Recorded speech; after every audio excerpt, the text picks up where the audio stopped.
hadisəni yaşayıb. Onun rəhmətə gedən bacısı var idi və o əziz adamın getməyini olandan sonra bu vəziyyətə düşüb və ruh bunu yaşayıb, ruh bunu görüb, ruhun öz yaddaşı var və hansısa o siz yaşayırsınızsa dejavu, yəni ki bu olub, sanki bunu görmüşəm. Sanki mən bunu görmüşəm. Yəni bu elə belə deyil.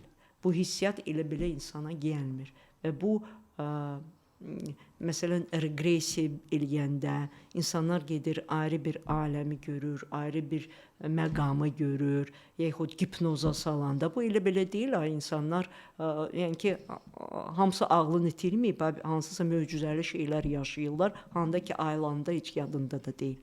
Və burada panik atak niyə olur? Hansısa hadisəni, yaşadığı hadisə təkrarlanır və o artıq onu yaşayıb qorxub, o qorxu təkrarlanır, özünü idarə eləmədən qorxur. Və burada nə kimi bu qorxunu atlayıb, həll eləyəndən sonra insan rahat yaşaya bilir. O qadın bax yoqaya gəlib 2 ay, 3 ay keçəndən sonra İradə xanım, tək gəlmişəm, oğlu ilə gəlirdi. İndi tək gəlmişəm, bax rahatam, day mənə heç nə olmur, mən heç nədən qorxmuram. Amma hələ o deyil, düzdür o onu deyir, amma hələ o deyil. Məsələn, keçən dəfə çox insanlara deyirdim ki, bir gün bir veriliş olacaq və insanlar gəlib özləri öz həyatına danışacaqlar. Kimin nə kimi taleyi dəyişib və necə şükür Allaha rahat yaşaya bilir. Əlbəttə ki, çoxsu gəlir məsələn bir dəfə və deyir ki, bir günə mən yaxşı olacağam. Tez nail olum, bu mümkün deyil. Bu mümkün deyil. Və kimsə keçən dəfə deyirəm ki, bax kimsə gəlir ki, mən gəlim qəbula, siz mənim çakralarımı açın. Ümumiyyətlə bu düzgün deyil. Bu çox möcüzəlidir. O çakraları, blokları açmaq üçün vaxt lazımdır.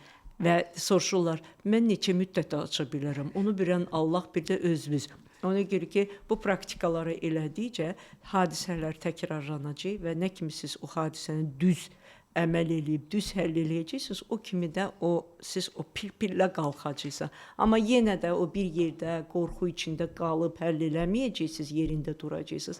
Yenə də ya uzaqbaşı ya yerinizdə durursunuz, ya aşağı düşürsünüz. Yəni ki, bu insan özündən irəliyə getməyəcəksiniz. Hə, irəliyə getməyəcəksiniz. Yəni bu məlumdur. Və görürsüz, siz indi qızınızdan danışdınız, həqiqətən şok yaşadın. Yəni 11 rəqəm burada var.